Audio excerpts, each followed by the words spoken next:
Joining me now on the Knicks Film School Podcast, our favorite person who comes on here that does this for a living, because he's very good at what he does. Just had a banger of a story drop that I'm excited to pick his brain on. Aggregators love him. They really do. He is, of course, the one and only Fred Katz of The Athletic. Hello, sir.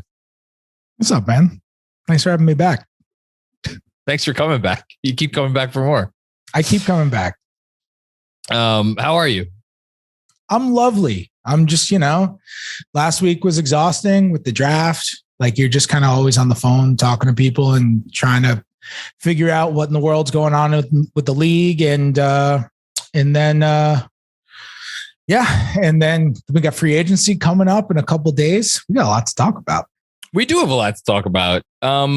So here's where let's start here, because you had two pieces come out in the last handful of days. One, processing somehow everything that the Knicks did on draft night. I'm sure that was a fun one to write. I had my own challenge. I filed that piece at 6 a.m. Jesus Christ. That's my fault. I got back from the draft so late. I didn't write at the draft because I was like, I'm not going to write until we know exactly what the details of the trade are. Smart. Which, no, honestly, not smart. Totally could have started writing. But when you work, if you work for a newspaper, you have a deadline and stuff, and it kind of forces you to hone down. And I have the worst attention span of all time. So when I don't have that forced deadline, I'm like, I'll put it off. So I went out at 2:15 in the morning and got a bacon, egg, and cheese from a deli. And I was like, I'll come back. I'll start writing at 2:30. And that was what I did. I think I was actually asleep by 2:30. I think that's when I set the newsletter for sending at 5 a.m. Whatever. We both did our thing. That's one piece you wrote. And then the other piece that you wrote is about RJ Barrett and about his extension discussions that I'm sure will take place this summer. They probably have already taken place. And what number that a player who I think you describe him very well as a guy who clearly deserves a lot of money, but when you compare him to the sorts of players that get max extensions, he's not in that category. And we've talked about this before. We'll touch on it again. And I found it interesting as I was rereading both of those as preparing for you to come on, because to me, this all kind of goes into the same boat of like, what are the Knicks doing? Where are they? What is their idea? They're one of the teams in the NBA that does not have a star, and they would like to get one. And then they have RJ Barrett over here, and he is like the closest thing they arguably have to one. And then they did what they're doing on draft night, trying to move up for Ivy. You reported that in your informed opinion, they did not get close. I'm inclined to believe you. But they also got all these picks. And then are they trying to use those picks to trade for a star down the line? I mean, can we just start there? Like, in your opinion, what do you think the Knicks at this point on whatever the hell today is, June 28th, like, what is their mindset? What do you think that their plan is? So it's funny. I just went on Seth Partnow's podcast and he asked me the same question to start off. See, literally the first. We topic. Yeah. Yep. And I said, like, I think in the grander scheme of things, like we saw last year, they were going to put together these tradable pieces. Yeah. Or what they thought were tradable pieces. And that way they were in a position where they had, a surplus of draft capital. They had all their own first round picks, all their own second round picks. They had Dallas's first round pick. They had a bunch, +8 on second round picks. Now they're +4 on first round picks, +4 on second round picks, which is really even better moving forward. And they still have all of their own firsts.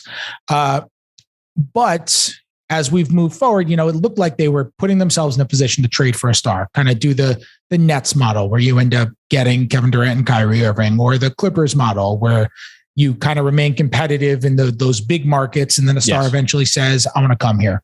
It's an extremely privileged strategy, but if you acknowledge that you have privilege, you can do it. There are only like 4 cities in the league that could even justify trying to pull that off. Right. Like, it's like New York, LA, Miami. I was about to say that. Yeah, I guess that's it. Maybe, I mean, look, historically, Boston never really signed free agents, but then Hayward signed there and Al Horford signed there. And like maybe Boston with its history and the fact that they're the Celtics, like I think they could do it. Maybe. Sure. Yeah, I guess. If Boston did it, we wouldn't be like, that's wild that the Boston Celtics are trying this. It would make sense. Either way, it's a privileged strategy that you're trying to do. Now we get to on the Boston part, I went through this last night because I was looking at if they get Brunson and what they sign him for, and the Mavs get nothing.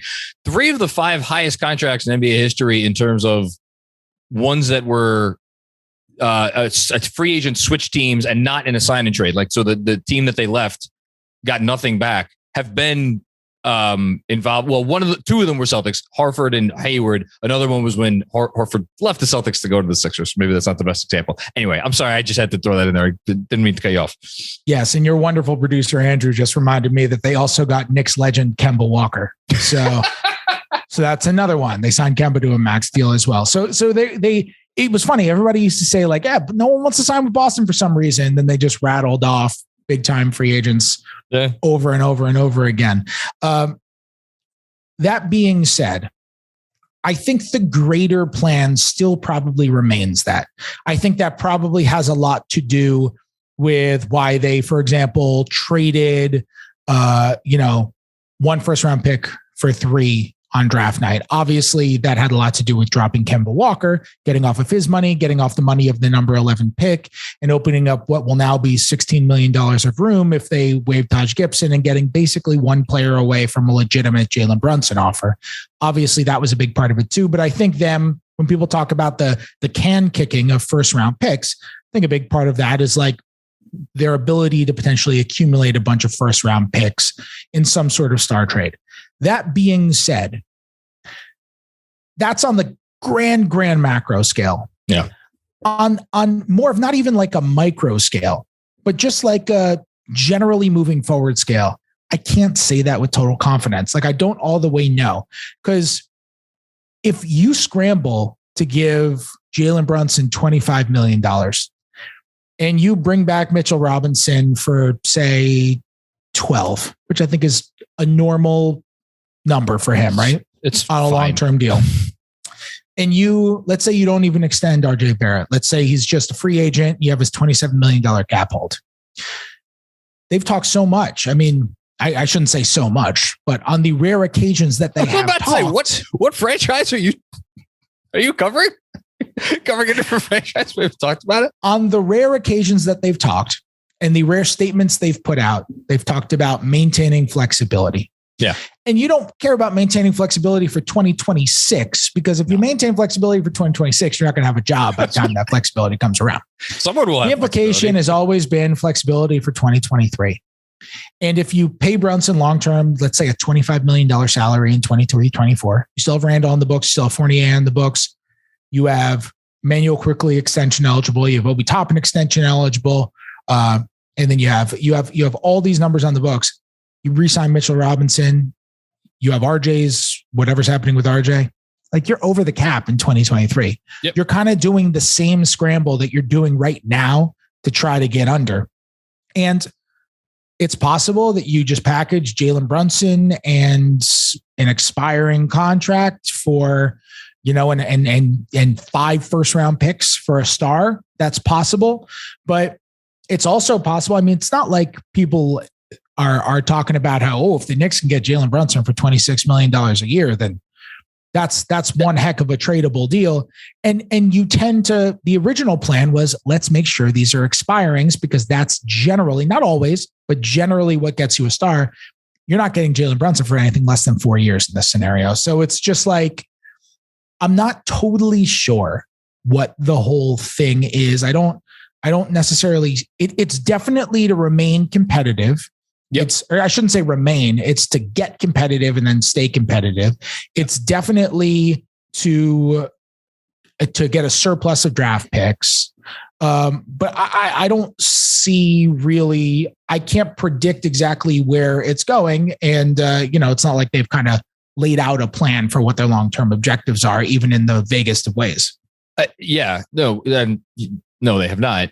I mean, I don't think it's unfair to say remain competitive. Something I did not think I'd be saying on here, because like, yeah, they were 37-45. They had roughly a even net, not an even net rating, but they had like, I don't know, it was within a point of being even. It's like they weren't abjectly terrible, which we've seen objectively terrible. No, they teams. weren't terrible. They were top half of the league in defense. Yeah. And I think they finished pretty close to the top 10 or, and the year before that obviously was the we here year.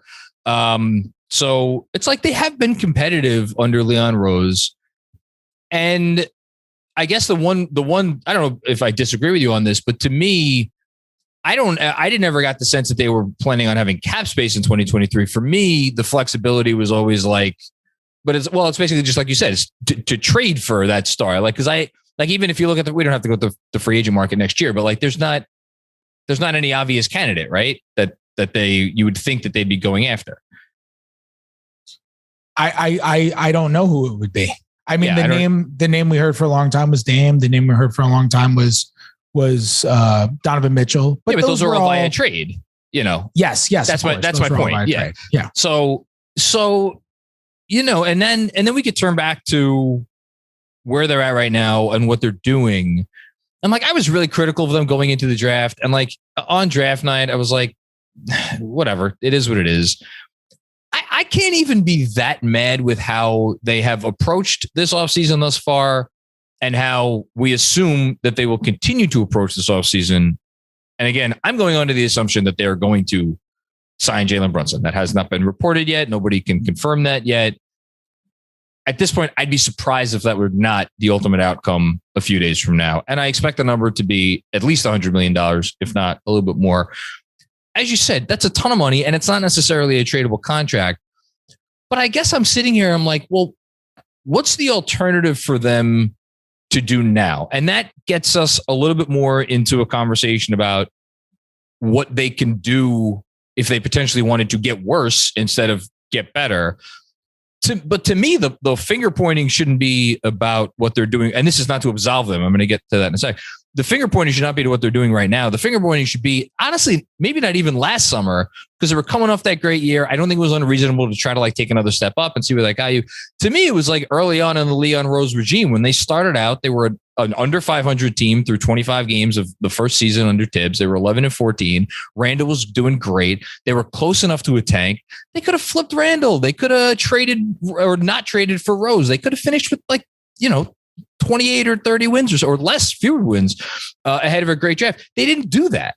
To me, if you're going to be critical of this regime, that is like the point where you look toward, and then we would have never gotten that what many people, including my producer here, think is the best year of Knicks basketball in the last 20 years. So I don't know if you have any thoughts on that. I think the biggest issue was just the misestimation on what those contracts they gave out were last year. I mean, because I honestly don't think it's a hindsight thing.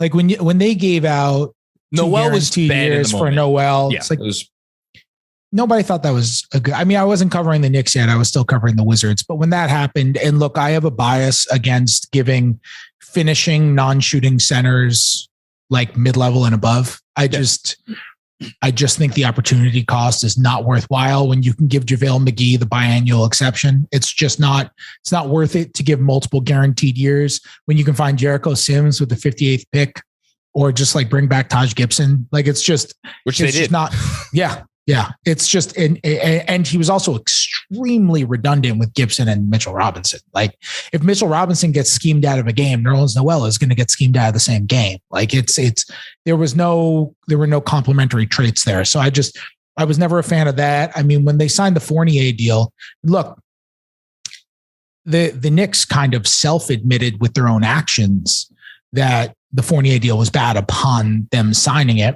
Because Evan Fournier last year was not anything other than Evan Fournier. He did not disappoint last year. He had the best 3-point shooting season of his career.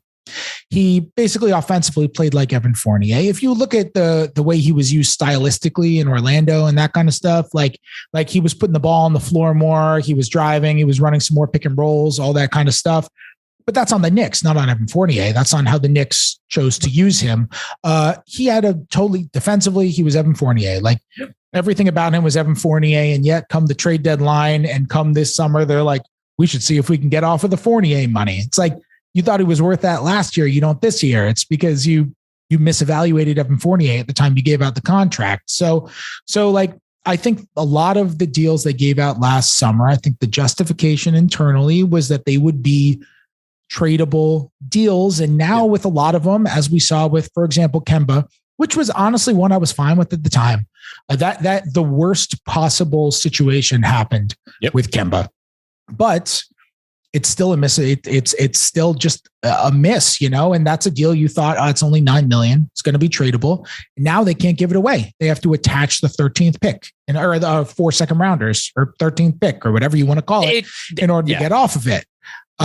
And so it's like, that is a misevaluation of talent and a misuse of roster development, which I think has hampered them now that they want Jalen Brunson. So I don't disagree with one word that you said. I guess the reason I'm focusing on like a year or close to a year before that is because to me, the opportunity cost of the decisions that you're talking about, in my mind at least, is smaller than what would have been a more significant organizational pivot. Because that's why I started talking about like this quest for a star. Because that's really, if you don't have a star in the NBA, then what the hell are you doing? That's the only thing you have to be worried about is how are we going to obtain one of those? And like that is not something that anything they would have done last summer, I don't think could have got them closer to. The time to do that was earlier. And again, to pivot towards a better pick. To me, they thought last summer that if they signed these guys to this money, they were just going to become a better basketball team than they were the previous year. I think that was where the miscalculation is. And what do we see all the time? Teams will spend more money on players and those players are probably worse but the end goal for those teams usually is like they're competing for a championship. We knew the Knicks were not going to be competing for a championship last year. And maybe that's the better phrasing of the miscalculation. I don't know. But either way, as you say, it was a miscalculation. Yeah, for sure. And to be clear, by the way, I don't know they're getting Brunson. He could go back to Dallas. I mean, Mark Cuban comes out at the end of the year and is like, we're paying him. Like he could go back to Dallas. Dallas, it's not like Dallas is hampered and can only offer him a certain number. Like the Knicks could offer him 25 and Dallas could say, all right, fine, here's 26. Done. We don't have a state tax here. So come back here and you can, you just went to a Western Conference final and we're investing in you and come on back. So, and maybe he chooses that. I mean, I don't know how Brunson's going to think. I will say part of running an NBA team and part of the reason that people talked about Leon Rose being a valuable hire at the time they hired him was you got to have intel. Yeah. It is so unbelievably important to have that sort of intel. Like people talk about teams building out their pro personnel scouting department. It used to be that like scouts would look at guys who were going to be in the draft and they didn't really have pro personnel scouts. I mean, there was like, there were like the old school GMs were like, we don't need pro personnel scouts. I'm a pro personnel scout. I can look at Damian Lillard and be like, I know if he's good enough to give up a bunch of picks for or not. And that is completely true. But the job of pro personnel scouts is not, hey, this guy has really good footwork in the pick and roll as it is with maybe an amateur scout that is doing work for the draft. The job of the pro personnel scout is to know everything about that person, is basically to be an investigative journalist, to be a detective and figure out like what makes this guy tick. Will he work with us? Would he want to come over to us when he's a free agent? All those sorts of things. The Knicks have the greatest line of intel you could possibly have to a player in Jalen Brunson. Yeah. They can't mess up this intel if that's the guy they're really targeting, which everybody, myself included, believes it is. I'll say right now, I don't want to hear word one about if they don't get Brunson and they wind up. I mean, unless it's for some like a better player, I don't want to hear boo about, it's fine. We pivoted into, Brogdon, which was always a plan B. I don't want to hear it. I don't want to hear it. If Leon Rose was not brought here to do this with this guy, especially, he was like, we're not even talking about Donovan Mitchell or whoever else you want to say, Joel Embiid or any other, Devin Booker or some former CAA client. We're talking about Jalen Brunson, like with all the connections, as you said. If the intel isn't there on this, then I don't know what the difference is between him and Steve Mills, to be quite honest. Can I ask you a question about Brogdon though? Yeah. Can his dad coach?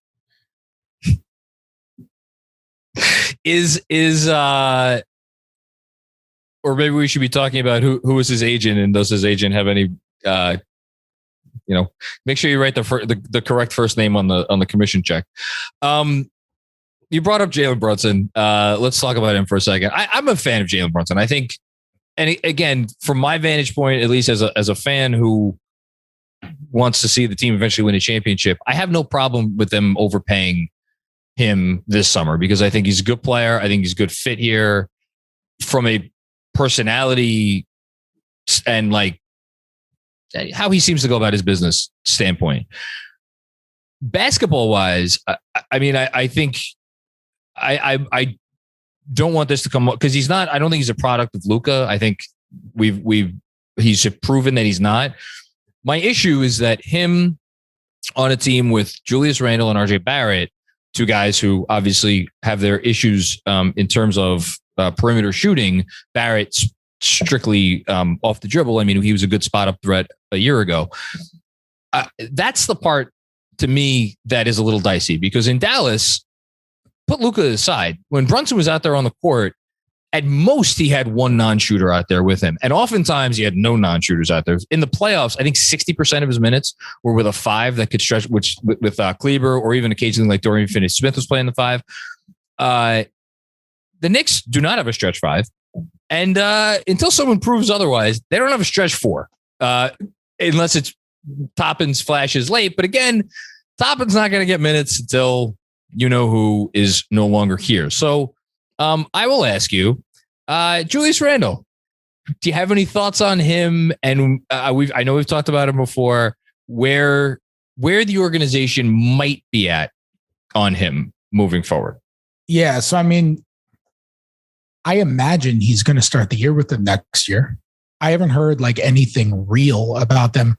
Like, look, I was on Seth Partnow's podcast earlier, and I was talking about how they've done their due diligence. They spent, leading up to the trade deadline, the rest of the season, and these weeks leading up to the draft, just kind of canvassing the market, trying to find out, okay, what are these guys worth? And before, like, for example, they definitely, with some teams, have entered actual negotiations with Alec Burks. I don't know if they've come like close on anything, but there has been like stuff discussed, I like that. And then the other team's like, well, we like that. And then they're like, well, we like that. And so to me, that's an actual negotiation. I don't know if there's anything that's been close or imminent or anything like that, but like they've negotiated with Alec Burks. Other guys, they've just kind of called on before you even get to the negotiation standpoint. You call every team in the league and you try to figure out, like, what is the general consensus? Hey, if Evan Fournier becomes available, hey, if Nerlens Noel becomes available, that's another guy who they've called around about a lot. Nerlens Noel becomes available. What do you think he's worth? Would you guys be interested? Is that normal? This is what most teams do? I just want to make this clear for everybody. Correct? Yes, okay. Totally. Nothing exceptional. I think they have an idea of Julius Randle's market, but I think that's normal. And I think their best play, because I don't think there is very much of a market, I think their best play is to just rehab his value. And I think look, so much stuff goes down between now and free agency and the rest of the summer and whatnot. So things can change real quick. But I think their best play is to be able to bring him back. He's got 4 years and at least $106 million left on that deal. And I think their best play is bring him back and just try to rehab the value. Part of the problem with Randle, and I've spoken about him with I was talking about him with another coach, not Knicks coach, not that long ago. And like the view on Randle is like, he's just not a guy who's going to fit into the ecosystem after the way that he played last year. And it's not necessarily that he's like, it's not necessarily oh, we can't shoot, or, oh, we didn't defend well. It's well, if we have him, he's going to disrupt stuff. He's going to start doing the 18-foot, step backs that he does in crunch time all the time. And the guys where we want to have the ball, the type of offense that we want to run is going to be disrupted. And so I think that makes teams less likely to take a chance on a guy like that. And I think that also hurts his value. So, look, Julius Randle didn't regress last year. I don't like it when people say that. He didn't regress. Regressing implies that he went back to the player that he was before he won MIP. He was way worse. I mean, that was, considering the context, the worst year of his career. Oh, for sure. Like, he was worse than he was his first year in New York.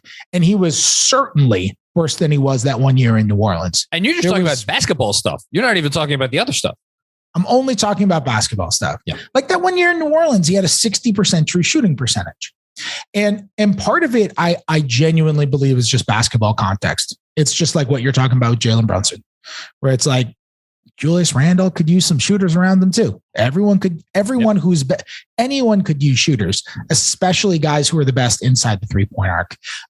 And so, I think that's a big part of it as well. But I think their best play, even if they want to trade him, even more than the most anti-Julius Randle person on Knicks Twitter wants it. Exactly. Even if they want to trade him more than you do, I think the best play is to bring him back and, kind of rehab his value. We have seen that kind of stuff happen with NBA teams. It's not unheard of. He comes back, he plays well, and all of a sudden somebody's like, hey, maybe I'll take Julius Randle. And remember, that was like kind of one of the propositions when they got him initially. It was, oh, Julius Randle can play well, and then maybe they can flip him. Yes. And they can get something good for him. And then he came out and he had such a great year in year two that they were like, he's too good. There's no way. Now he's part of the future. And so they've just kind of been like up and down the Julius Randle roller coaster. What a roller coaster it has been. I look, and to be clear, I agree with you that is what they will probably do. I putting my personal feelings about what I think he's going to be like and the risks at play. That's really what it is. It's the risks. If he comes out and he's like surly and like there's issues, with the locker, like what do you do then?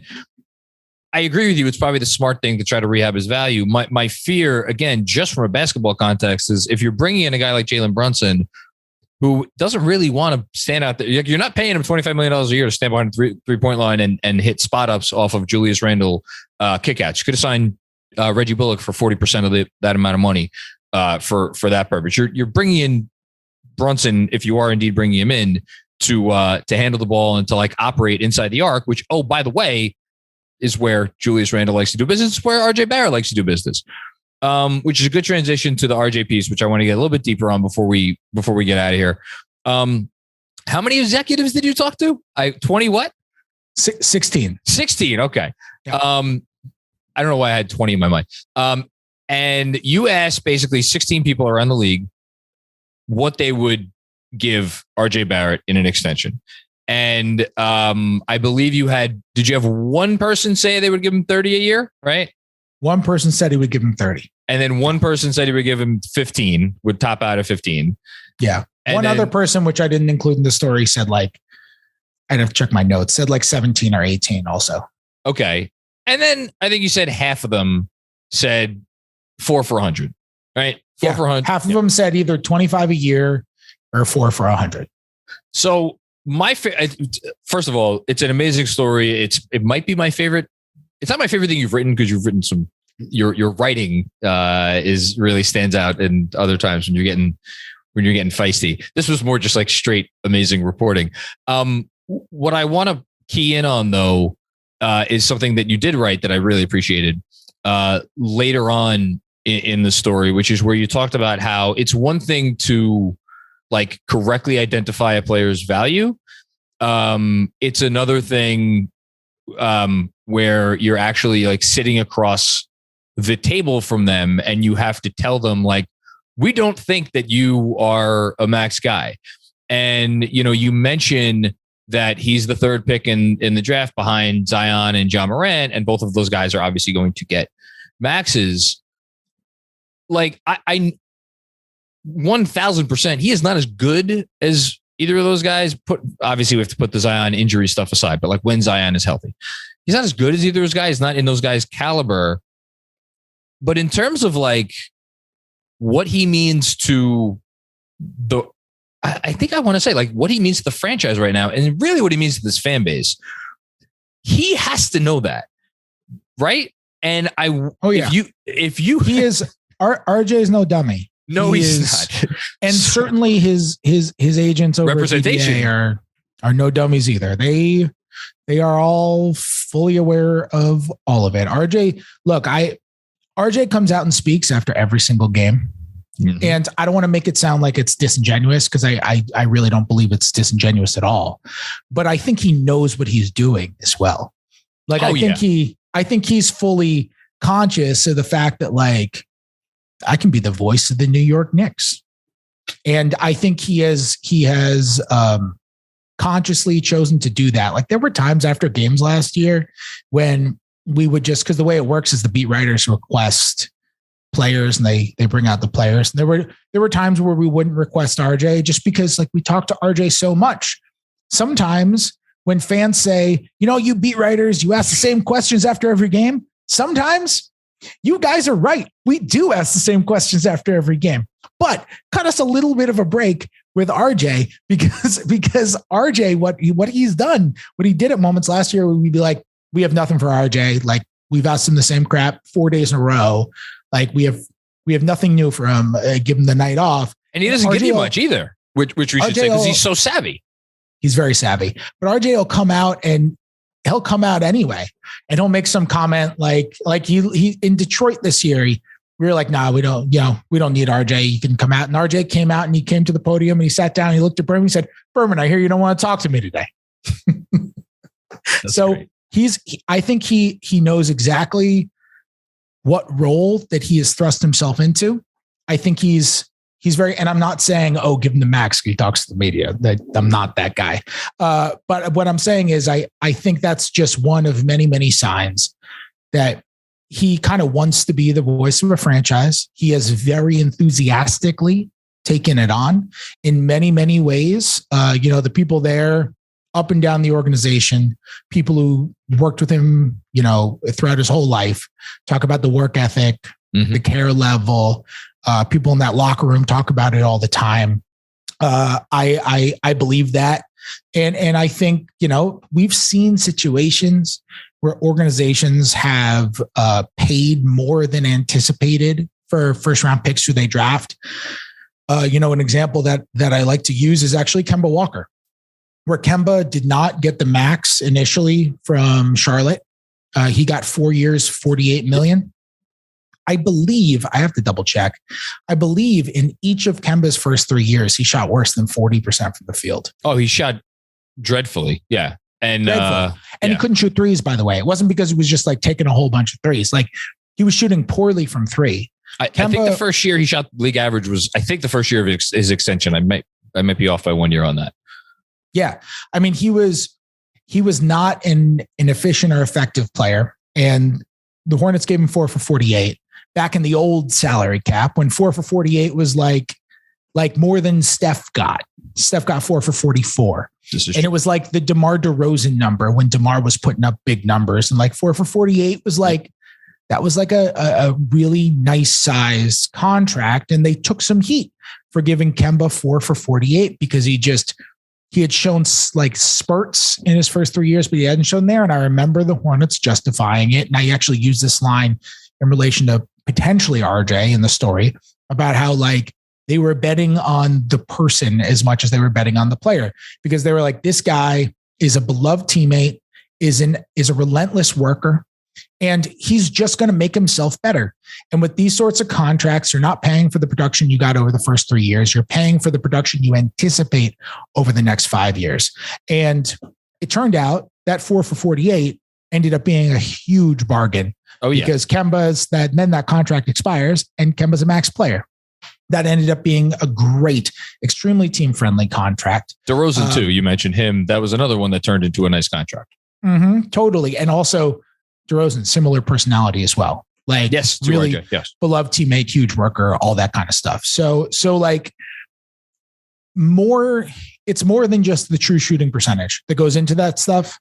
And I think this extension negotiation is going to be really interesting because the true shooting percentage is going to come up too.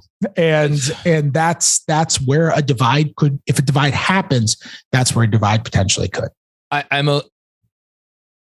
It's tough because on one hand, I could sit here and be like, well, he was not, I don't say predominantly a spot up threat, but he hit a lot of spot ups off of Julius Randle kickouts, not this past year, but the year before that. And he hit those at a good clip, especially after he got past an early season shooting slump.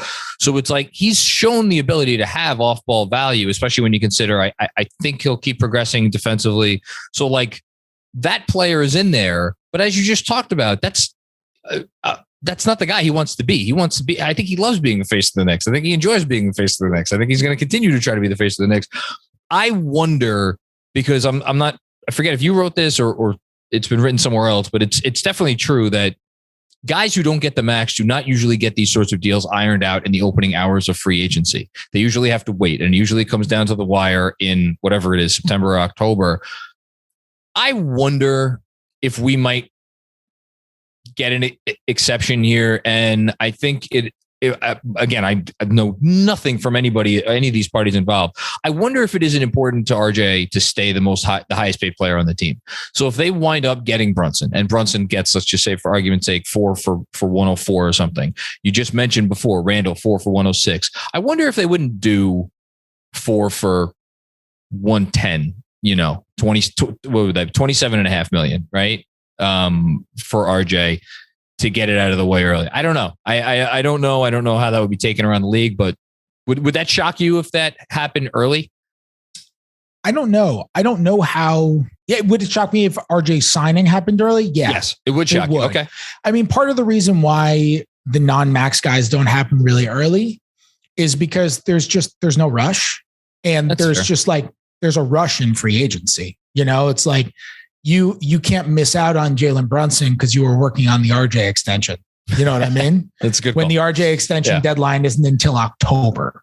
The RJ's not going anywhere. You could be like, hey, RJ, don't worry, we're talking about this, but we're so busy for these next 2 weeks. We'll talk in July, and then we'll take vacation, then we'll figure it out in September and October, and that's kind of how a lot of these things go too. Like there's just a human element of not having enough time in the day for these certain things. With RJ specifically, there's a reason that I didn't give an opinion on where I think they're going to settle here, or if they're going to settle. I don't know how it's going to go. I think RJ will, I'm pretty confident RJ's people are going to go in and be like, he deserves the max. He averaged 20 points a game as a 21-year-old. Almost everyone who averages 20 points a game as a 21-year-old is going to turn into a really good player. You put a statistic in your piece, and I was, ignore it at your own risk. Yeah. I mean, basically everyone turns into a really good player, and the Knicks will say at a 51% true shooting percentage. And the stat I had in the piece was of the 22 players in the league who took as many shots as RJ was 20th in efficiency. I mean, he was a step below Russell Westbrook. Like that's not where you want to be. And the Knicks will say he's got all the potential in the world, but we just can't commit that much money to somebody who hasn't necessarily proven it all the way yet. I think the one thing the Knicks could do, if RJ is saying it's got to be the max or else I'm not really interested, is, RJ's cap holds in 2023, which is just the amount of money that will count against the Knicks salary cap, is probably going to be $27 million. Probably. You had a great note on that in, what was it? Dude, it's the nerdiest thing I've written. That was my favorite thing I think you've ever had in a piece. But it's probably going to be $27 million. And the Knicks will know in a couple of days at the latest if it is going to be 27 million. And his max is about 32 to start. So if the Knicks can say, like, if they wannabe players in 2023 free agency potentially, or they just value that extra cap room. I mean, that's $5 million a room. The Knicks could say, hey, RJ, look, we want to pay you. We want to keep you. You're our franchise guy, but we value that 2023 cap room. It's a $5 million difference. Just wait until free agency. Come out. If you ball out this year, don't worry, you're getting the max.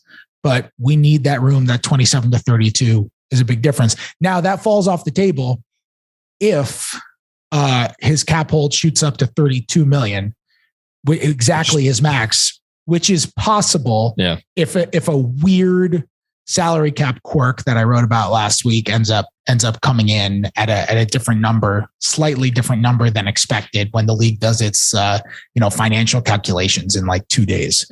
So we'll see how that goes. We will. Two very quick ones, and then I'll get you out of here. One, I would be remiss if I did not ask you about a player you used to cover very closely, John Wall. Just signed in LA. We don't have to talk about it or is reportedly going to sign in LA. We don't have to talk about it for very long. Would it shock you if John Wall was good next year? Like not old John Wall, but like, good John, pretty good. No, yeah. Not at all. You know what's a crazy thing about John Wall? Have I said this? I don't remember if I've said this on this podcast. John Wall, his basketball IQ is insanity. And like people don't know that from just watching him. They think he's just kind of like reckless, high risk, all that. John is one of my favorite players I've ever covered to talk hoops with. He sees the game in an extraordinary way. It's amazing. I love talking X's and O's with him. I've learned so much about basketball from talking to John Wall about basketball. And the thing with John is that when he makes these crazy decisions where it's like, so-and-so is open in the corner on an important possession, he pulls out from mid-range. It's not because he doesn't see him. Yeah. John has this unbelievable recall that some, not all, but some great players also have, that like LeBron has, where it's like you can ask him about a play with 6 minutes and 39 seconds left in the second quarter of a game against the Pistons from January. And he'll be like, yes, here's what all 10 players on the court did on that play. And it's extraordinary. And the reason that John makes many of the decisions that he does, I think is because more of like personality than because of like, he doesn't see it. I think if we start to see John, even if the athleticism is falling off because of the injuries and all that, like there's a world where John Wall's mind just drives him to being, it's not like he was terrible in Houston or anything when he played. No, he wasn't. I think there's a world where John Wall's mind keeps him a legitimately good point guard for a long while after, if he's able to stay on the court. So I'm rooting for him. I mean, I've seen it. That dude is, he's a sponge. He knows so much about basketball and he loves basketball so much. He just sits around watching 4 games a night, knows every single high school recruit, boys and girls, can tell you every single WNBA team's pick and roll coverages, like every single quirk that every NBA player has. Like he is obsessed with the game to a degree that you just don't realize until you start talking basketball with him. So I'm excited to watch him play again. Yeah, me too. Sure enough, he's going to go do well in LA, and it's going to be all the Knicks picked the wrong year to get the buyout oft injured point guard to add to their team. We'll see. I mean, look, John is like, God, I saw a stat on Twitter a little while back that since 2017, Dirk Nowitzki has played more games than John Wall. Oh, Jesus Christ. So we'll see. Like, I don't know. He needs to get out there. All right. Last but not least, give me one prediction for free agency for the next couple weeks, for between now and the beginning of the season, whatever. Ooh. Anything you want. One prediction. Yeah. Okay. Which of course we're going to hold you to, and it's the aggregate. This is where aggregators. This is where you want to. The aggregators are going to come for me. Yes. Okay. My one prediction.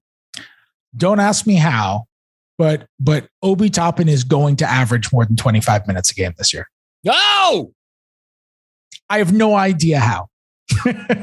I don't know if the Knicks are going to be like, you know what, get rid of all the centers and Tibbs has got to play Obi Toppin and Julius Randle together. I don't know how it's going to happen, but I genuinely believe that the Knicks are like, we cannot draft this dude 8 and just continue to play him 16 minutes a game. I really think they're at that place organizationally. Can I just interject before I know Andrew wants to jump in?